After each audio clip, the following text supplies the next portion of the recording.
Ya, muy bien. La otra patología que tienen que saber ustedes es la enfermedad de Cushing. Son dos cosas muy diferentes, enfermedad de Cushing y síndrome de Cushing. Nosotros hablamos de síndrome de Cushing cuando el problema es a nivel de la glándula adrenal. ¿Qué significa? Nosotros tenemos un adenoma a nivel de la suprarrenal, tenemos, ¿qué te digo?, alguna hiperplasia macronodular a nivel de la adrenal.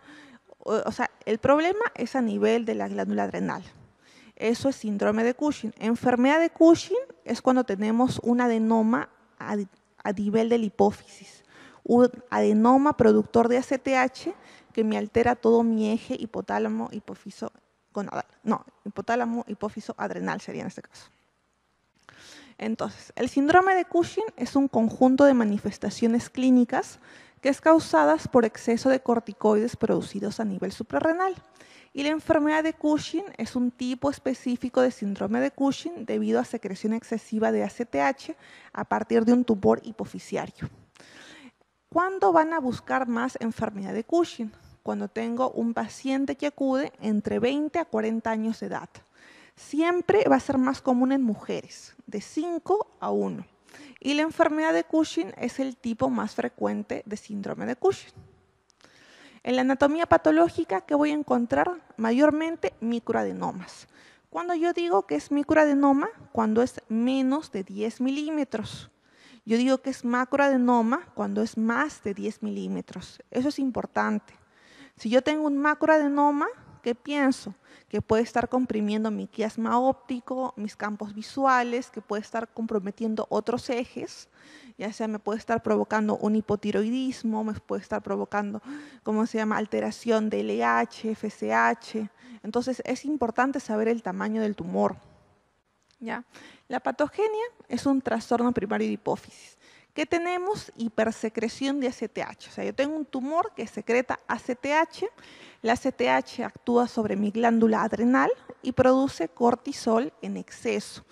Y el cortisol en exceso es lo que me produce todos los síntomas característicos.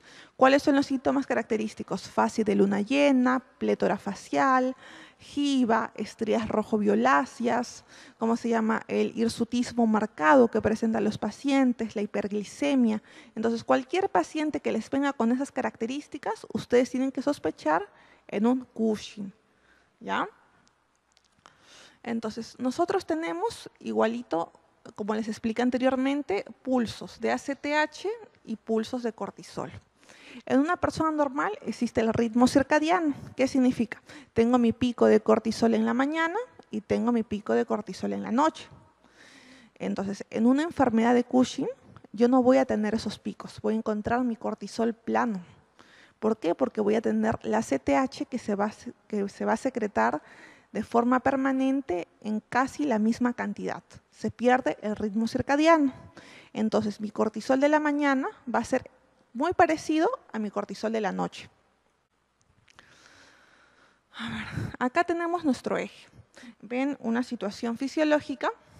Tengo mi hipotálamo que produce CRH, actúa sobre mi hipófisis que produce ACTH y mi glándula adrenal. Si yo tengo un síndrome de secreción de ACTH ectópica, ¿qué significa? Yo puedo tener un paciente con un cáncer pulmonar microcítico y ese cáncer pulmonar microcítico me está produciendo ACTH. Y esta ACTH en exceso actúa sobre mi glándula adrenal y produce cortisol. Cuando encuentren pacientes con ACTH en 2000, en 1500, piensen que es ectópico. Un tumor hipofisiario es bien difícil que les dé esos valores. Ahora, si yo tengo una enfermedad de Cushing por un adenoma hipofisiario, ¿dónde es el problema? En mi hipófisis. Tengo mi glándula adrenal, mi glándula de hipófisis, que está alterada por el adenoma, y este adenoma me produce ACTH, que actúa sobre mi glándula suprarrenal y produce cortisol en grandes cantidades. Y si yo tengo un síndrome de Cushing, el problema va a ser un adenoma suprarrenal. Este adenoma suprarrenal, ¿dónde se va a encontrar? En la glándula suprarrenal y me va a producir cortisol en grandes cantidades, pero mi ACTH va a estar baja. Entonces, eso me permite diferenciar dónde va a encontrarse la patología. Si mi patología va a estar a nivel de hipófisis, a nivel de glándula adrenal, va a ser un ectópico. ¿Ya? ¿Cuáles son los datos clínicos? Son los signos y síntomas de hipercortisolismo. Tienen que buscar ustedes obesidad centrípeta, pacientes con presión alta, hirsutismo, estrías cutáneas, equimosis y acné. Son pacientes que a menudo se presentan y dicen, doctora, en este último año he subido 20 kilos. Me han aparecido unas estrías rojizas o violáceas en la región abdominal. Ante cualquier raspón, ante cualquier cosa, me hago hematomas fácilmente. Aparte, presento hirsutismo marcado en zonas donde anteriormente no había. ¿Dónde van a buscar? En barbilla, van a buscar a nivel de la región intermamilar, a nivel de la región púbica, en zonas donde una mujercita normalmente no presenta hirsutismo. ¿Qué más van a encontrar? Plétora facial, la clásica jiba del paciente. Es importante que ustedes busquen eso. Ven que las extremidades inferiores son muy delgadas, ¿no? Entonces, la jiba, siempre búsquenla. ¿Cómo se llama? Los hematomas fácilmente, las estrías que son características. En algunos pacientes con Cushing no van a encontrar estrías, pueden encontrar incluso estrías nacaradas. ¿Ya? La fatiga fácil, la osteopenia, la miopatía proximal, el edema, las psiquiátricas como la euforia, depresión. Son pacientes que muchos años son diagnosticados de depresión y los mantienen con antidepresivos por muchos años. Y el problema no era que tenían una depresión de base, el problema es que tenían una enfermedad de Cushing y los trataban por depresión y su médico no los había diagnosticado. Y estaban con 10, 20, 30 años recibiendo antidepresivos. Hasta que algún médico por ahí se percata y le revisa el abdomen, y le encuentra las estrías, le revisa la jiba, le revisa y se da cuenta que tiene plétora facial y recién le hacen el diagnóstico de enfermedad de Cushing. La disfunción conadal, amenorrea, hipertrofia de clítoris, intolerancia a la glucosa, poliuria, diabetes. También es importante que ustedes excluyan el uso de corticoides exógenos. Recuerden que la principal causa de Cushing siempre va a ser el uso de corticoterapia crónica.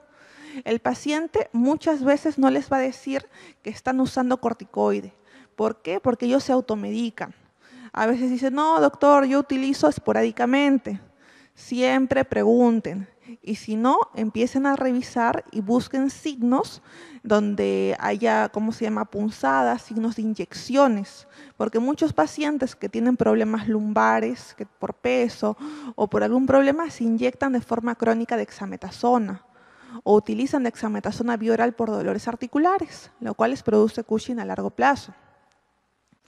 ¿Ya? El diagnóstico es con un cortisol libre en orina de 24 horas. ¿Qué significa? Yo lo voy a hacer recolectar a mi paciente en 24 horas orina para dosarle cortisol libre en orina de 24 horas. Y después puedo hacer el test de dexametasona de 1 miligramo o de 2 miligramos. ¿Qué pasa si yo tengo una persona normal y le hago el test de dexametasona de 1 miligramo? Significa que yo en la noche le voy a dar 1 miligramo de dexametasona y al día siguiente voy a encontrar mi cortisol suprimido. Eso pasa en los pacientes que toman prednisona o algún corticoide. Pero si yo tengo un paciente con algún problema de hipercortisolismo, yo le voy a dar dexametasona de 1 miligramo y al día siguiente le doso cortisol y no va a haber supresión. Voy a encontrar el cortisol alto. Entonces, ¿eso qué me indica? Que hay algún problema en cualquier parte de mi eje que está produciendo exceso de cortisol. Y ahí tengo que empezar a hacer el test de 8 miligramos o de 2 miligramos, cualquiera de los dos. Ya. Entonces, el cortisol libre urinario es lo ideal, ¿ya? Como les expliqué. Y puede haber falsos positivos en los pacientes que son gorditos, en los pacientes que consumen mucha cantidad de agua, más de 5 litros, en los pacientes que son alcohólicos, en los pacientes que tienen ovario poliquístico, puede haber cortisol libre urinario un poco elevado y pueden dar falsos positivos. ¿ya? O falsos negativos, si yo tengo un paciente con un Cushing cíclico, ¿ya? Ahí puedo hacer el test de 1 miligramo, como les expliqué, o el test de 2 miligramos. Pero recuerden, siempre para diagnosticar hipercortisolismo, el de 1 o el de 2 miligramos. El de 2 miligramos es parecido.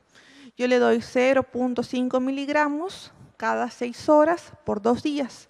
Y en una paciente normal voy a encontrar mi cortisol suprimido. Después de eso, ¿qué pienso? Que tengo que medir mi ACTH. Si mi problema es en la hipófisis, voy a encontrar mi ACTH alto, elevado. Si mi problema es a nivel de mi glándula adrenal por un adenoma, voy a encontrar mi ACTH bajo. Y eso también me orienta para saber dónde voy a buscar.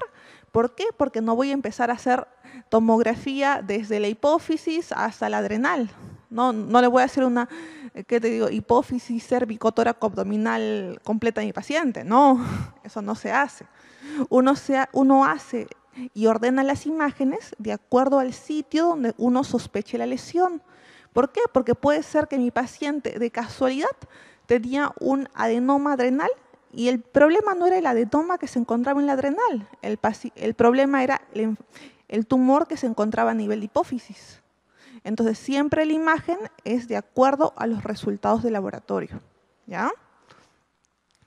Ahora, el test de supresión con dosis de 8 miligramos me sirve para saber si es a nivel central. Yo le doy 2 miligramos a mi paciente cada 6 horas y si mi problema es a nivel de hipófisis, voy a encontrar un cortisol suprimido y en ese caso le pido una resonancia de hipófisis siempre con contraste y ahí voy a encontrar el adenoma de hipófisis. Si yo tengo un Cushing ectópico, no voy a encontrar supresión del test con 8 miligramos, ¿ya? Los estudios de imagen pueden ser tomografía, si yo sospecho en la glándula adrenal, o resonancia, si yo sospecho que mi problema está a nivel de hipófisis. El tratamiento es, si yo tengo una enfermedad de Cushing, es una cirugía transesfenoidal, ¿ya? A ver, las complicaciones de la cirugía transesfenoidal, puedo llevar a mi paciente a una diabetes insípida, puedo llevar a mi paciente a una hemorragia, a infecciones, a una rinorrea, deterioro visual. Y la terapia médica es a menudo necesario.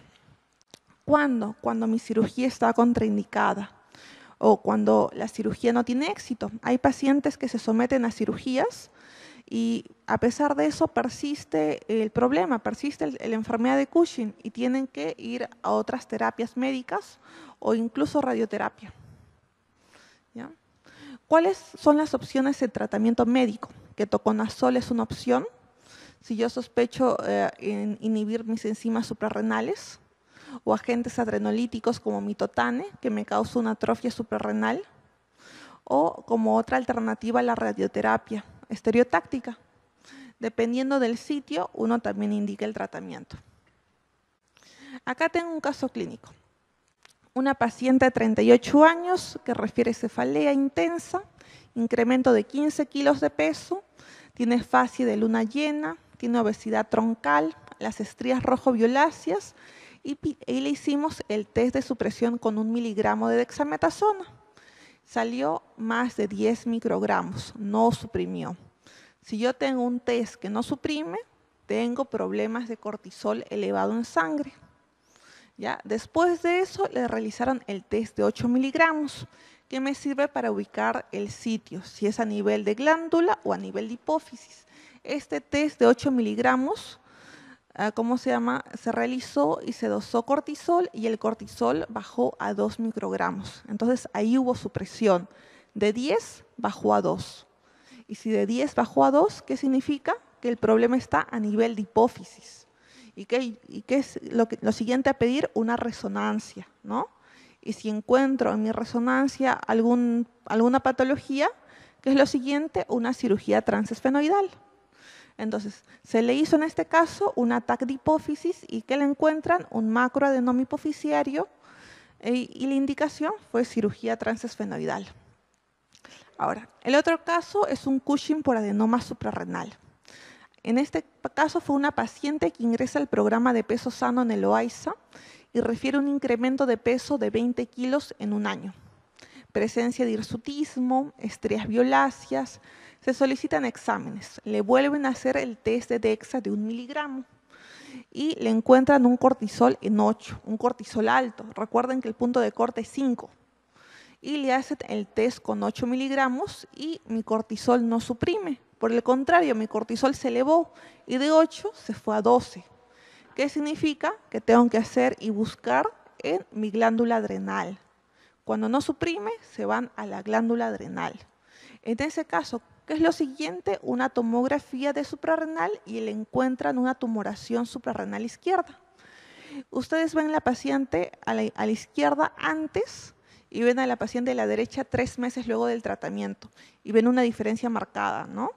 Ven pérdida de peso, ya no había la presencia de hirsutismo, ya las estrías habían desaparecido, la paciente estaba mejor, más feliz, más contenta, porque ya no tenía todos los problemas que le ocasionaba.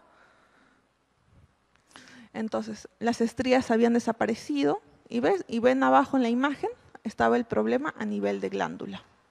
Tenía una tumoración suprarrenal izquierda de 3 por 2 centímetros y luego de localizar la tumoración se le realizó la operación, la extracción de la tumoración y se encontró un adenoma suprarrenal. A los 3 meses la paciente había bajado 15 kilos y las estrías habían desaparecido. Esta es otra paciente, igual con enfermedad de Cushing, que fue diagnosticada a los 8 años. Ven en la foto. Esta paciente ingresa al hospital a los 17 años y ven que no parece una paciente de 17 años, ¿no? Ven que parece una paciente más joven, más pequeña. Uno que ve la foto pensaría una paciente de 11, 13 años. La paciente ingresa con todas las complicaciones de un Cushing: diabetes, dislipidemia, hipertensión, poliglobulia. Acá le hacen el test de supresión con 8 miligramos y le hacen el test de supresión con 16 miligramos y no suprimió. ¿Qué significa? El estudio de localización significa que mi problema era a nivel de hipófisis. El estudio de localización de TAC de tórax y abdominal fue negativa, pero en este caso el test de supresión con 8 miligramos y de 16 miligramos fue erróneo. Y el problema se localizaba a nivel de hiperplasia, a nivel de la glándula adrenal. Presentaba una hiperplasia suprarrenal bilateral, secundaria a un microadenoma de 0.5 milímetros, que no se le observó al comienzo, sino se le observó después de muchos años. El tratamiento fue una cirugía de hipófisis transesfenoidal. Ahora, ¿qué es lo otro que van a ver bastante en su día a día? Va a ser el síndrome de Cushing iatrogénico. Una mujer de 26 años que presentaba un PTI, que recibía terapia inmunosupresora con prednisona al día y desde hace 15 años presentaba fascia luna llena, era rubicunda, tenía giba y fue sometida a esplenectomía y ameritó reemplazo de corticoides por vía parenteral. El Cushing iatrogénico en nuestra población es muy frecuente. Este es otro caso de Cushing iatrogénico de una paciente de 32 años que presentaba rinitis alérgica y se automedicaba con dexametasona de 4 miligramos. Una niña de 7 años con historia de asma bronquial que también hizo Cushing iatrogénico. O sea, el Cushing iatrogénico puede presentarse a cualquier edad, desde niños hasta adultos, hasta ancianos.